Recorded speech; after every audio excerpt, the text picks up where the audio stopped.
வணக்கம். இது தமிழம் மலையொலி. நான் உங்கள் செந்தில்நாதன். இன்று நாம் பேச இருக்கின்ற தலைப்பு சுபவீரபாண்டியன் அவர்களினுடைய மதுவிலக்கு கொள்கைக்கு எதிரான ஒரு சுமாரான முட்டு குறித்து தான் பேச இருக்கிறோம். இந்த சுமாரான முட்டு கொடுக்கின்ற அந்த வேளையில் சுபவீரபாண்டியன் சொன்ன லட்டு கதைகள், அதே போல் அந்த லட்டு கதைக்கு ஆதரவாக இந்தியாவினுடைய சட்ட மாமேதை என்று அழைக்கப்படுகின்ற அண்ணா அம்பேத்கர் அவர்களே மதுவிலக்கு சாத்தியமில்லை என்று பேசியிருக்கிறார் என்பது குறித்தெல்லாம் பதிவு போட்டிருந்தார். குறிப்பாக சுபவீரபாண்டியனுடைய அரசியல் இருப்பு அப்படிங்கிறது என்னென்னா, சமீப காலமாக குறிப்பாக திராவிட முன்னேற்ற கழகத்தினுடைய ஆட்சி பொறுப்பேற்ற பிறகு 2021க்கு பிறகு, அதற்கு முன்னாடியும் இருந்த பொழுதும் 2021க்கு பிறகு சுபவீரபாண்டியன் தன்னுடைய அரசியல் இருப்பு அல்லது அரசியல் உயிர்ப்பு அல்லது தன்னுடைய உயிர் வாழ்தல் போக்கு இதெல்லாம் நிலைநிறுத்தி கொள்வதற்காக அதாவது சர்வைவல் அப்படின்னு சொல்லுவாங்க இல்லையா, அதற்காக எப்பொழுதும் தொடர்பே இல்லாமல் சீமான் அவர்களையோ அல்லது நாம் தமிழர் கட்சியோ அவர் பேசுகின்ற பேச்சுகளில் இணைப்பது வழக்கமாக போய்விட்டது. அப்படி இல்லாட்டினா நமக்கு லைம் லைட்டு இல்லை அல்லது புகழ் வெளிச்சம் இல்லை அல்லது நமக்கு வாழ்க்கையே இல்லை அப்படிங்கிற ஒரு முடிவுக்கு வந்துட்டார். கூடுதலாக இது போன்ற ஜீவராசிகளை எல்லாம் வாழ வைக்கும் ஒரு மனிதனாக அண்ணன் சீமான் அவர்கள் இருக்கிறார் என்பது ஒரு நிதர்சனமான உண்மை. இப்போ அவர் என்ன சொல்ல வர்றாருன்னா, அண்ணன் சீமான் அவர்கள் ஒரு பேட்டியில் திராவிட முன்னேற்ற கழகத்தினுடைய ஆட்சிக்கு எதிராக மதவாத கொள்கைக்கு எல்லாம் இருக்குது அப்படிங்கிற மாதிரியான ஒரு கேள்வி முன்வைத்தாங்க. அப்போ அண்ணன் சீமான் அவர்கள் சொன்ன பதில் என்னென்னா, ஆமாம், ஆரியர்கள், பிராமணர்கள், பாரதிய ஜனதா கட்சிக்காரர்கள் மதவாதத்தை முன்னிறுத்துகிறாங்க. ஆனால் அவர்களுக்கு எதிராக இங்கு நடைபெறுகின்ற திராவிட முன்னேற்ற கழகம் மதுவாதத்தை முன்வைக்குது. என்னென்னா, ஒரு டாஸ்மாக் ஊழியர் அந்த விற்பனையில் குறையும் பொழுது அவரை தண்டிக்கிறாங்க, பணியிட மாற்றம் செய்கிறாங்க, இது போன்ற சூழல்லாம் நடைபெறுகிறது அப்படின்னு சொன்ன அந்த செய்திக்காக சுபவீரபாண்டியன் தன்னுடைய பதிலாக சொல்ல நினைத்த செய்தி தான் இந்த செய்தி. அப்போ செய்தியில் சுபவீரபாண்டியன் என்ன சொல்கிறாருன்னா, திருப்பதி லட்டு விஷயத்தை எடுத்துக்கிறார். அந்த லட்டு விஷயத்தை எடுத்துக்கிட்டு பேசுகிறாரு. திருப்பதி லட்டு செய்கின்ற பொழுது அந்த லட்டில் மாட்டு கொழுப்புகளும் மீன் எண்ணெய்களும் கலந்து செய்யப்பட்டது அப்படிங்கிற ஒரு சூழல் உருவாகியிருக்கு. அது வெறும் லட்டு தான் என்று நீங்கள்லாம் நினைக்கிறீங்க. ஆனால் அது வெறும் லட்டு கிடையாது. அந்த லட்டை புட்டு பார்க்கும் பொழுது உள்ளுக்கு மதவாதம் இருக்கின்றது, உள்ளுக்கு அரசியல் இருக்கின்றது, உள்ளுக்கு சமூக நீதி இருக்கின்றது, இதெல்லாம் இருக்கின்றது என்று சொன்னார் சுபவீரபாண்டியன். இன்னும் லட்டு செய்கிறவன் மறந்து போய் ஒரு பவுன் மோதிரத்தை வச்சுருந்தாலோ அல்லது லட்டு செய்ய மறந்து போய் வேறு எதையாச்சும் வச்சுருந்தாலோ அதுவும் லட்டுக்குள்ளே இருக்கும் அப்படிங்கிறது சுபவீரபாண்டியனுக்கு தெரியும். அப்போ இதையெல்லாம் சொல்லிக்கிட்டு இருக்கிற இவர் நீங்கள் மதுவிலக்கை தமிழக அரசு முன்னிறுத்தணும் அல்லது மதுவிலக்கு கொள்கையை அமுல்படுத்தணும் அப்படின்னு சொன்னால், கடலூரில் தமிழக அரசினால் மதுவிலக்கு கொள்கையை அமுல்படுத்த முடியும். விழுப்புரத்தில் மதுவிலக்கு கொள்கையை அமுல்படுத்த முடியும்.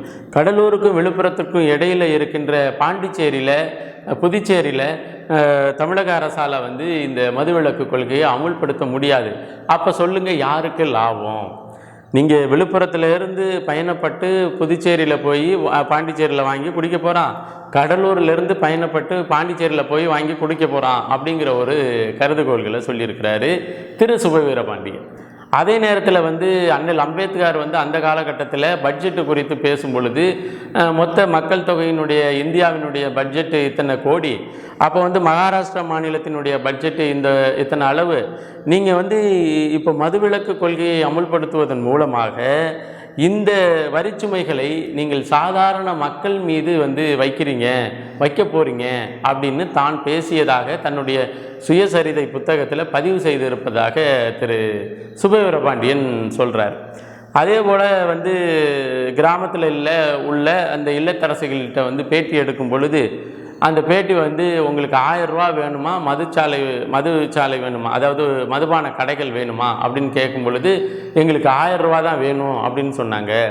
அப்போ இந்த 1000 ரூபா அந்த மதுபான கடைகளில் விற்பனை செய்கிறதன் மூலமாக தான் வருதுங்கிறது எல்லாருக்கும் தெரிஞ்ச விஷயம் அப்படிங்கிறது போல் திரு சுபவீரபாண்டியன் தன்னுடைய முரட்டு முட்டுக்களை, அதாவது மிதமான முரட்டு முட்டுன்னு சொல்ல முடியாது. முரட்டு முட்டுன்னா இன்னும் வேணும் கூடுதலாக அவர் முட்டு கொடுப்பாரு. ஒரு மிதமான அல்லது ஒரு லேசான முட்டை கொடுத்துருக்கிறார்.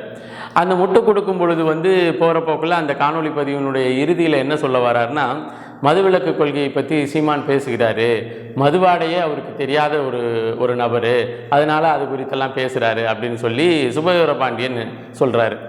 இப்போது சீமானுக்கு மது வாடை தெரியுமா தெரியலையா அப்படின்னு சொல்லி யார் சொல்லுவாங்கன்னா பக்கத்தில் இருந்து ஊற்றி கொடுத்தவங்க தான் சொல்ல முடியும். அந்த வகையில் சுபவீரபாண்டியன் அண்ணன் சீமான் அவர்களுக்கு பக்கத்தில் இருந்து எதுவும் ஊற்றி கொடுத்தாரா என்னன்னு தெரியல. அப்படி தான் நம்ம கேட்க முடியும். ஏன்னா ஒரு வயது, ஒரு வரம்பு, அல்லது ஒரு அரசியல் நேர்மை, அல்லது அரசியல் தளத்தில் உள்ள புனிதம், இது குறித்தெல்லாம் கவலைப்படாத சுபவீரபாண்டியனுக்கு பதில் சொல்லும் பொழுது நம்ம அப்படி தான் சொல்ல முடியும். வேறு புதிய நாகரிகமான சொற்களை கொண்டு அவருக்கு பதில் சொல்ல முடியாது. இப்போ சுபவீரபாண்டியன் சொல்கின்ற அந்த கதைகளுக்கே வரேனே, திருப்பதியில் உள்ள லட்டு சிக்கலை அதில் கலந்து விட்ட மாட்டு கொழுப்பு, மீன் எண்ணெயை குறித்தான பேசுகிறதுக்கும் தமிழக அரசின் மீது மதுவிலக்கு கோரிக்கையை வைக்கின்ற திருமாவளவன் அவர்களுக்கும் என்ன ஒரு தொடர்பு இருக்குது அப்படிங்கிறத சுபவீரபாண்டியன் தன்னுடைய காணொலி பதிவில் விளக்கியிருக்கணும். குறிப்பாக மதுவிலக்கு கொள்கையை பற்றி ரொம்ப திராவிட முன்னேற்றக் கழகத்தினுடைய கூட்டணியில் இருக்கின்ற ஒரு கட்சியாக விடுதலை சிறுத்தைகள் கட்சி பேசுது. இவர் பதில் சொல்ல வேண்டிய திரு சுபவீரபாண்டியன் விடுதலை சிறுத்தைகள் குறித்தோ விடுதலை சிறுத்தைகளினுடைய கட்சி தலைவர் குறித்தோ எதுவுமே பேசலை. ஆனால் இதற்கு தொடர்பே இல்லாத, அதாவது இந்த கான்வர்சேஷனுக்கு தொடர்பே இல்லாத, இந்த உரையாடல்களுக்கு தொடர்பே இல்லாத அண்ணன் சீமான் குறித்து அவர் பேச நினைக்கிறாரு. அதன் குறித்து இப்போ அண்ணல் அம்பேத்கர் அவர்கள் அந்த இடத்துல ஒரு செய்தியை பதிவு செய்யும் பொழுது அதை பதிவு பண்ணியிருக்கிறாரு அப்படின்னு சொல்லி திரு சுபவீரபாண்டியன் சொல்லும் பொழுது, ஒரு இடத்துல ஒரு செய்தி பதிவு செய்யப்படும் பொழுது அந்த பதிவு செய்யப்பட்ட அந்த இடத்தினுடைய சூழல், அந்த பதிவு செய்யப்பட்ட அந்த செய்தியினுடைய காலச்சூழல், அந்த காலச்சூழலில் இருந்த பௌதீக நிலைமை, அதாவது அரசியல் பொருளாதார நிலைமை, இது குறித்து தான் நம்ம கணக்கில் எடுத்துக்கணும். அந்த காலகட்டத்தில் அண்ணல் அம்பேத்கர் அந்த செய்தியை பேசும் பொழுது, முன்வைக்கும் பொழுது வைத்த கருத்துக்கள் என்னென்னா, இது மாதிரி இப்போ உயர்ந்த இடங்களில் இருக்கிறவங்கெல்லாம் அந்த காலத்தில், அதாவது குறிப்பாக மகாராஷ்டிரா மாநிலங்களில் பொருளாதாரத்தில் உயர்ந்து நிற்கிறவர்கள் பெரும்பாலும் குடிகாரர்களாக இருந்தார்கள். அப்போ குடிகாரர்கள் பொருளாதாரத்தில் உயர்ந்தவங்க, நிறைய மாடி வீடு கட்டி இருக்கிறவங்க, மதுப்பிரியர்களாக இருக்கின்ற அந்த சூழலில் அவர்களுக்கு மதுவிலக்கை கொண்டுட்டு அதன் மூலமாக கிடைக்கின்ற தொகையை கொண்டுட்டு எளிய மக்களின் மீது வரியாக சுமத்த வேண்டிய அவசியம் இல்லை என்று அண்ணல் அம்பேத்கர் பேசினார். ஆனால் இன்றைய காலகட்டத்தில் அது சாத்தியமா, அது அப்படியே அதை இம்ப்ளிமெண்ட் பண்ண முடியுமா அப்படின்னு கேட்டால் உறுதியாக பண்ண முடியாது. இன்னைக்கு மது வாங்கி குடிக்கிற முக்காவாசி பேர், குறிப்பாக அரசு நிறுவனத்தில் அரசு நடத்துகின்ற மது விற்பனை கூடத்தில் அந்த மதுபானத்தை வாங்கி குடிக்கிறவர் யாருன்னா ஏழை விவசாயிகள், அன்றாடங்காட்சிகள், தினக்கூலிகள், கடுமையாக வெயிலில் மழையில் வேலை செஞ்சுட்டு வர்றவன் தான் இன்றைக்கி அரசினுடைய மது விற்பனை கூடத்தில் போய் வாங்கி குடிக்கிறான். அப்போ அண்ணல் அம்பேத்கர் அன்னைக்கு அதை சொன்னார்.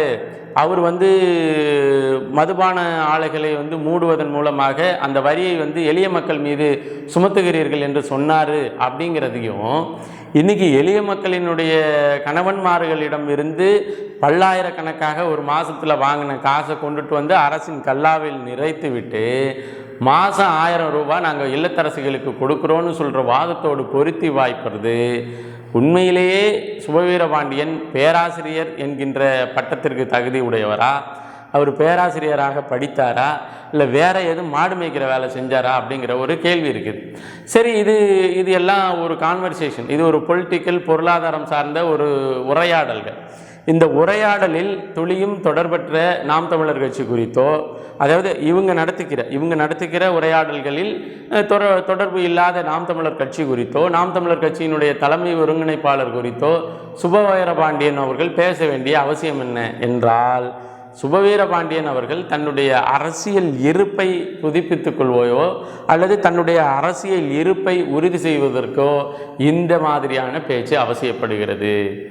ஏன்னா மதுவிலக்கு குறித்து கூட்டணியிலிருந்து கொள்கை முழக்கம், அதாவது இது கொள்கை கூட்டணி என்று சொன்னவர்கள் கூட இது தேர்தல் காலத்து கூட்டணி, தேர்தல் நேரத்தில் நாங்கள் ஒரு விஷயத்தை பேசுகிறோங்கிறதுனாலேயே எல்லா விஷயத்துலையும் அவங்களோட சேர்ந்து அடங்கி போக வேண்டிய அவசியம் இல்லை அப்படின்னெல்லாம் கருத்து தெரிவித்த திருமாவளவன் குறித்தோ விடுதலை சிறுத்தைகள் குறித்தோ, இன்னும் மூர்க்கமாக கருத்து சொன்ன விடுதலை சிறுத்தைகளினுடைய துணை பொதுச் செயலாளர் குறித்தோ எந்த கருத்தும் சொல்லாத திரு சுபவீரபாண்டியன் இந்த சிக்கல்ல அரசினுடைய மதுவிலக்கு கொள்கையை சாத்தியமில்லை என்பதற்காக முட்டு கொடுக்க வேண்டும் நினைக்கின்ற சுபவீரபாண்டியன் இந்த கருத்தை சொன்னது மிக மிக மிக என்ன சொல்வது, திராவிட முன்னேற்ற கழகத்திற்கான முட்டாக தான் நம்ம பார்க்கணும்.